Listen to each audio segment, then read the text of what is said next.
For more than 27 years, the ACLJ has been fighting for freedom and liberty in the United States and around the globe.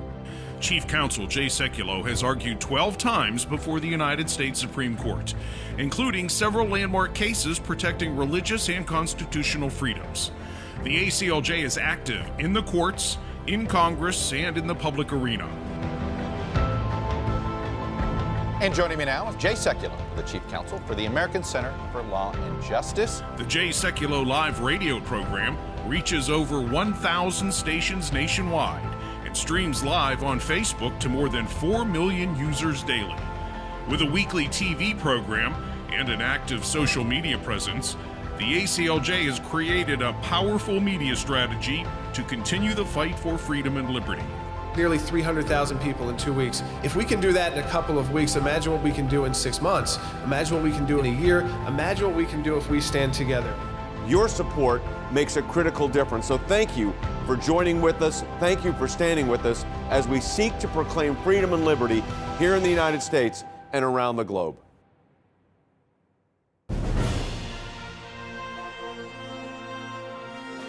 Live from Washington, D.C., Jay Sekulow Live. Phone lines are open for your questions right now.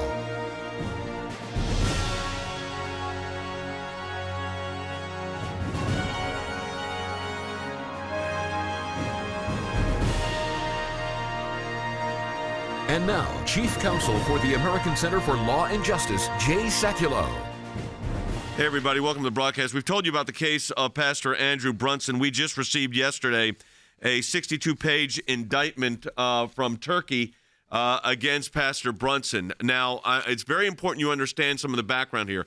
Andrew Brunson is a Christian minister. He had been operating a church, the Resurrection Church, in Izmir in Turkey for 23 years. He never had an issue, never had a legal problem. He gets picked up after the coup that took place, and he gets charged with, ready for this? Here's the phrase, Christianization. That's the phrase that is actually in the indictment. Andy, you took a look at the language on it, and there is no doubt that that is what it says. Yes, it is. It is Hristiyanlıkizm, which is a Christianization of the people. And in other words, he is basically supporting the allegation. His contention is he's supporting the coup. He's supporting the terrorist organizations that fomented the coup. He sees this as like giving bread and water to people in a refugee camp authorized by the government. Right, exactly correct. But they use the phrase Christianization, so there's no question here, Jordan, what's at stake. Yeah, this is all about the Christian faith and a fundamental change for a NATO ally to admit in a 62-page court document that is available, and as we're going through the translation process now, that the basis upon which, and this is in the summary, at the end of the 62 pages, the first paragraph is that Christianization charge. That's what Turkey is leading with. In the government of Turkey, just to make this clear, this is the prosecutors for the government of Turkey, which is supposed to be, and technically is right now, is a NATO ally of the United States, and has brought this charge against an American citizen after he has spent over a year and a half in prison, and first detention, then in prison, and now these very serious charges up to, again, 35 years in prison. Which he's 50 years old, effectively, till he's 85. It's basically almost like a life sentence in that sense. We wrote a book called Burning Bridges, Turkey's Return to Islamic Authoritarianism, and we don't just talk about it here, we're involved in the case. So we represent the pastor and his family. By the way, for those of you that call in today with a question or comment, we're going to send you a copy of the book, Burning Bridges. You need to get that. But again, breaking news. They are alleging that Andrew Brunson acted as an agent of, quote, unconventional warfare under the mask of being, quote, an evangelical church pastor. Then they said to advance the goals of the groups designated by the Turkish government as, quote, armed terrorist organizations by means of, quote, Christianization, using religious belief and sectarian differences to, quote, divide and separate the Turkish people. This is an ally of the United States. This is a NATO ally. Now, we know that they've gone this way. They've been going after the Orthodox Church in Turkey for centuries. This now takes it up to a whole different level where he's imprisoned and now facing formal charge. I want you to understand this, everybody that's listening. As we deal with international issues, including Turkey, and their NATO ally, so-called, and they have this man in jail for Christianization. The fact that he is a Christian and that he gave, and they say it in there, material aid. You know what the material aid is? Food and water in a refugee camp authorized by the Turkish government. And then they use the word Christianization. All right, we've got a lot more ahead, including your phone calls on this very, very serious situation for Pastor Andrew Brunson.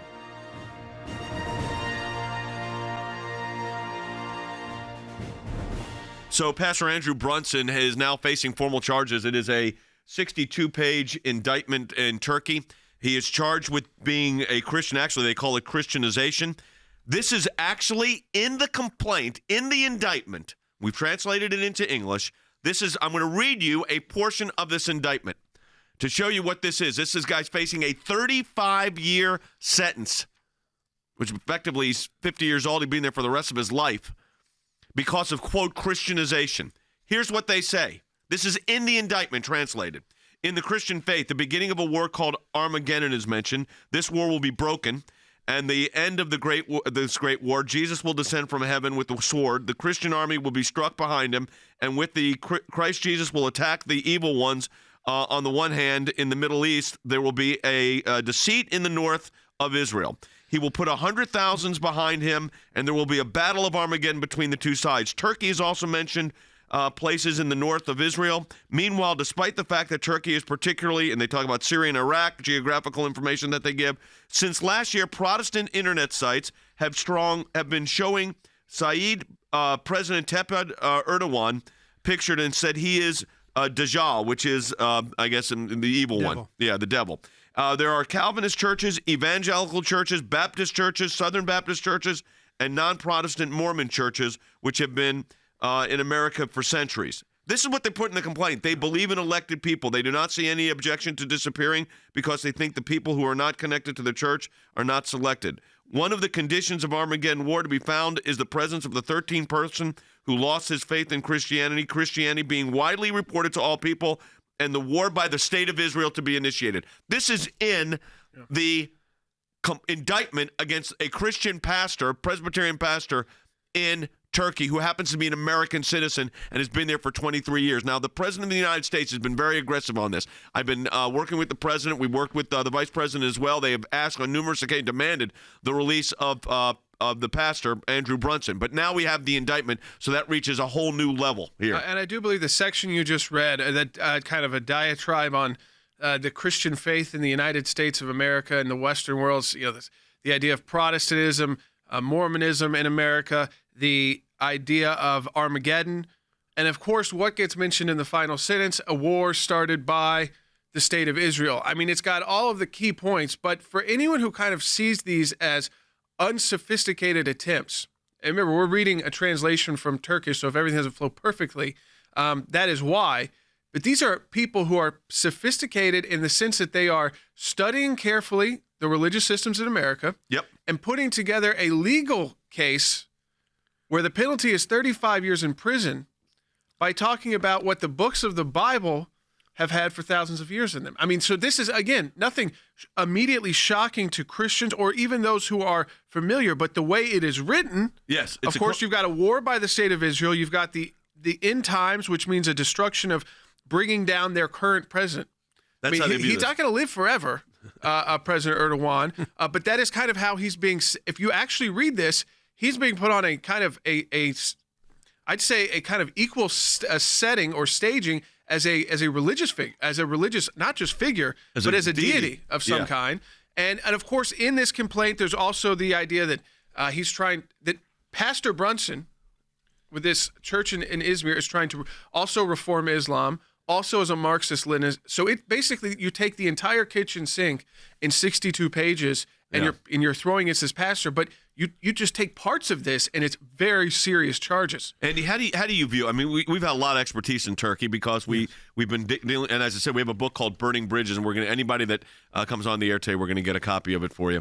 But how do you see this? I mean, we're just translating the indictment now, but this is very serious and outrageous. Jay, it is outrageous. It's an attack on Christianity, clearly. It's an attack trying to link a pastor who was in Turkey for a quarter of a century, serving a church in Izmir, formerly Smyrna, in the southwestern part of Turkey, trying to link him with creating a state of chaos, fomenting riots that are going to lead to earthquakes, the word that they use, planning acts of intensity, and I'm quoting now from the indictment, actions of an intensity and seriousness that they will create chaos and anxiety in society, and then the ultimate foolish allegation that the goal of Pastor Brunson, in concert with these other people, is to establish in this region a state founded on Marxist, Leninist principles and based on an ethnic structure, whatever that means. Yeah. But this is an attack on all Christians, and I again go back to that word,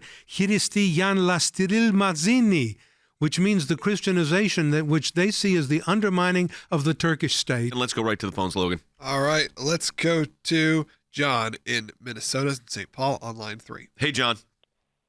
How you doing? Good. You guys doing great? Okay. Thanks.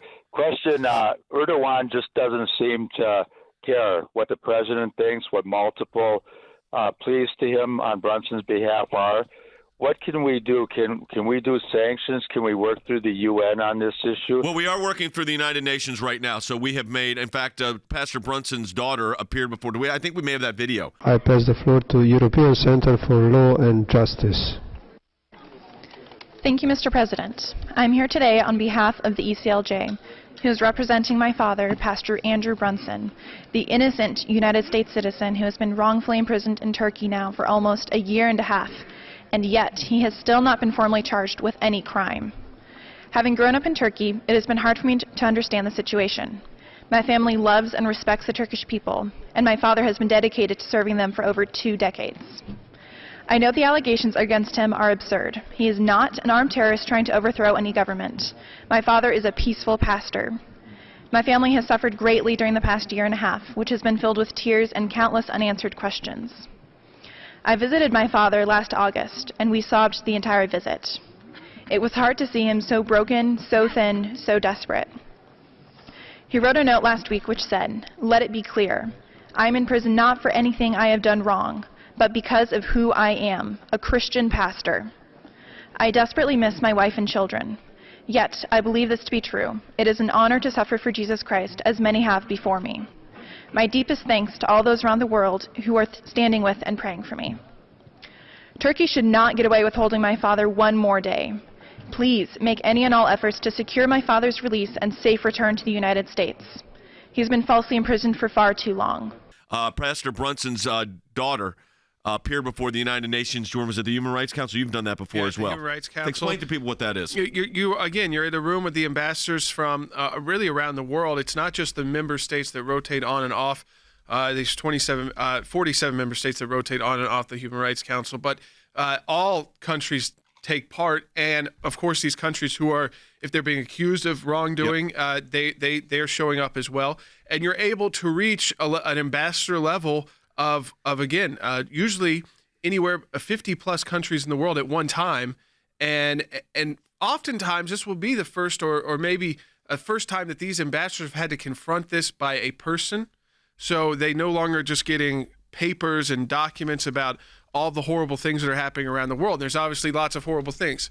So you can see the overwhelming nature. You have to personalize it. And by bringing in a family member, sitting there, telling the story, you'll often see the reactions from ambassadors. Obviously, the United States has to take a lead here. And they have. It's a U.S. Citizen. He's not a dual citizen. This is not like a situation we've dealt with in the past.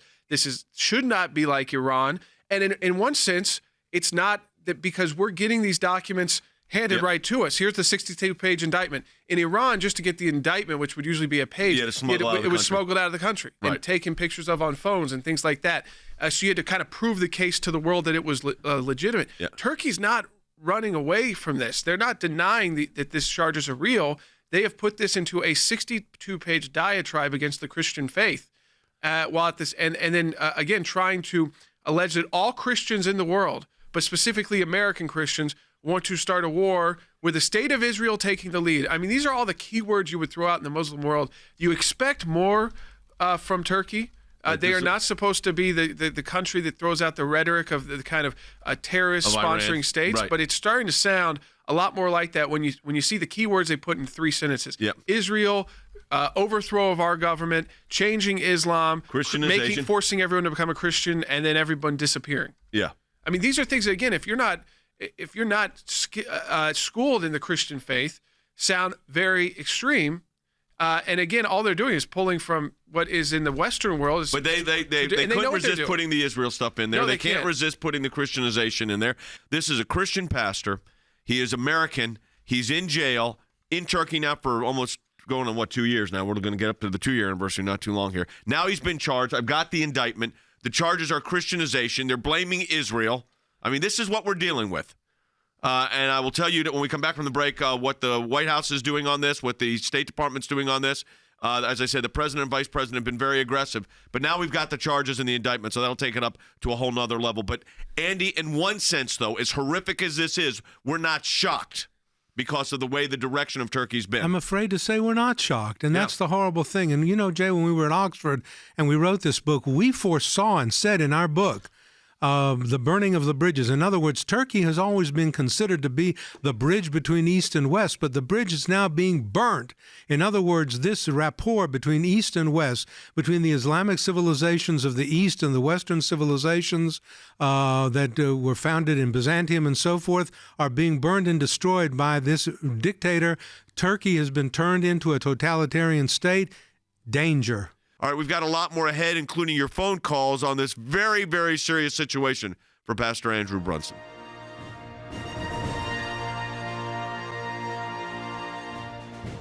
So we now have the indictment, the charges against Pastor Andrew Brunson. He's in Turkey. He's been in jail now, going on 2 years now almost. Maybe not quite yet. We'll get the exact dates from CC Howell, but well over a year and a half. He's been charged with Christianization. That's the actual word, Andy, that they use, and we're going to see how many times we're giving you the actual. Look, we've got the word. It's in Turkish. We've had it translated, and this is the word they use. It is. It's Hristiyanlaştırılmanzini, which means Christianization, which to them is anathema. Right. In a country, let me remind our listeners, because I'm a historian, that was the heart of the Christian empire. Anatolia, Turkey, was the heart of the Christian empire. Islamized, of course, at the fall of the empire in the 15th century, and now the crime that this country, which was the bedrock of Christianity, is accused of is being Christianized. Yeah. So CC Howell is the senior counsel for the ACLJ. She was in meetings. People are asking, what do we do congressionally on this? What are we doing in Washington? I'll briefly address the fact that the president has been fully engaged on this, as is the vice president. But you were with the ambassador on religious freedom yesterday in Washington. Because the urgency here now is this indictment's just come down. This guy's facing 35 years in jail. He's 50 years old, expected the rest of his life. This is really serious, and this crime of Christianization, and that they tie Israel into it. All of this is just symptomatic of the problem that's deeper problem within Turkey. But what was the urgency sense with Ambassador Brownback? Yes, especially that Pastor Brunson has been in jail for a year and a half, and this is the first time we've had any movement on the case. So first time we've had charges on the case, right? He's been pending with no charges. Absolutely. Now we have charges. He has just been, held for a year and a half. So there's much urgency. The State Department understands the urgency, and they see this indictment as impetus to really move quickly. They have another working group meeting next week that Explain the working group so people understand what this is a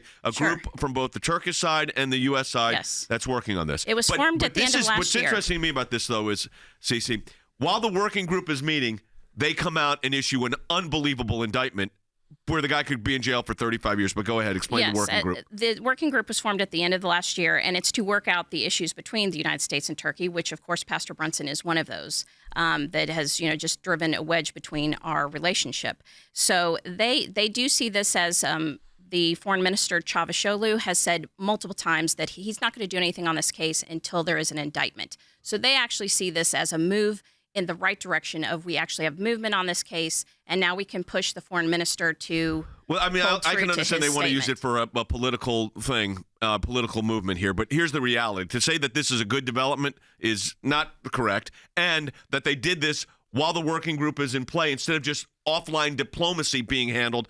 That's why this has got, you got to be very public on this right now. Yeah, I think it's a public statement by Turkey about how they feel about the Christian faith. I think it's a turning point for Turkey, like we've talked about. It's the idea, again, they're kind of putting down in writing when they know that the world's paying attention, so they're not going to be able to do this secretly. It's not like they're not going to get reports about this. They know that they're dealing with a group like ours, with the connections that we have right now to the U.S. government, that we have to the commander-in-chief of the U.S. government, that we have the ability to reach all of you every day. I mean, you think about all those points they're putting together. I don't think that they are trying to back away from this overall messaging to their domestic audience, which unfortunately a lot of times they see these individuals who are going through these horrendous situations with these charges being leveled against them and the political pawnmanship that comes in place. But they are speaking also to Turks. They're speaking to their domestic audience, and what that message is loud and clear. They're using the term, it's Christianization, but what we've seen really is this Islamization of Turkey and this inability, and this is an issue in the Islamic world that Turkey recognized of an issue that Islam has, but I don't think that we've always seen with Christianity, is the idea that there is no religion without politics. That your religion is all politics and vice versa. It's all about conquering with physical armies, not spiritual, physical armies, physical warfare, and the idea, again, of this nation being overthrown by religious upheaval. It's a different understanding of how we see religious faith in what is supposed to be the Western world. Yep. All right, let's go ahead and take another phone call, Logan. Yeah, let's go to Annetta in Burbank, Illinois, line 2. Hi, Annetta, you're on the air. Hi, how are you? Good. I have a few questions. I just heard that our government is very involved in this, but us as a Christians, what can we do? And also, what is the UN doing about Well, the UN Human Rights Rapporteur is involved. I'll let Cece address that in a moment. But we have a petition up, which I encourage people to sign at aclj.org. I think there's over 430,000 signatures to this right now. And the more that we get on there, the better. I mean, some of these cases, we've gotten over 1 million signatures, and that helps. You got to get world opinion, and you got to keep these things front and center. And this is front. We got the indictment. We're able to go front and center. So that's precisely what we've done. Now, as far as the White House involvement, I have met with the president and briefed him on this. He has made the demand of Erdogan directly as part of the process of what happens. That's been publicized before, and the vice president as well. And now that we have an indictment, we'll redo that. We'll update everybody. But again, at the UN, we're already working. In fact, here was, again, the daughter of the pastor at the UN back in December. My family loves and respects the Turkish people, and my father has been dedicated to serving them for over 2 decades. He wrote a note last week which said, "Let it be clear, I am in prison not for anything I have done wrong, but because of who I am, a Christian pastor. I desperately miss my wife and children. Yet, I believe this to be true. It is an honor to suffer for Jesus Christ, as many have before me. My deepest thanks to all those around the world who are standing with and praying for me." There you have it. So you were there, actually, at some of these. You were just in Brussels, correct? Yeah, in Geneva. Yeah, so Geneva. So what happened there? I think people need to understand that are watching this broadcast right now or listening to us on radio that we are not just talking about it. We are engaging on multiple levels internationally. So what was going on in Brussels? We were able Geneva? to have very many very effective side meetings, but Pastor Brunson's daughter was able to actually make an oral presentation where she basically gave that same presentation she gave at the Helsinki Commission to all the listening representatives from all the listening world. The Helsinki Commission is people don't understand what that is. Helsinki Commission is a congressional, commission that oversees issues in Turkey, and so we were able to present it there. We were able to present it at the UN Human Rights Council in Geneva. So let me summarize: the United Nations, the United States Congress, the UN, both in New York and in Geneva, the European Union, the President of the United States, the Vice President, the Secretary of State, and the Ambassador of International Religious Freedom. They're all engaged. But now we have the indictment. So this is when it's for real. And Turkey is using this as a ploy. We know that. He's a pawn. That's right. They're using him as a pawn in the game of these Islamization, in my view, of the Turkish state, because that's ultimately where Erdogan is headed here. The eradication of Christianity in Turkey. We know this from our experience in the Orthodox Church, which has been held captive since 1453.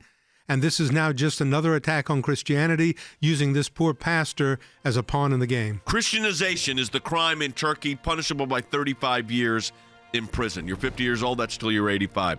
Well, that's going to do it for the broadcast today. Pray for Pastor Andrew Brunson and his entire family, and pray for our entire team handling this case around the globe. Your support of this pastor through prayer will make a big difference. And again, a huge thank you to our friends at the Trinity Broadcasting Network, where we come to you each and every week. We'll see you next week.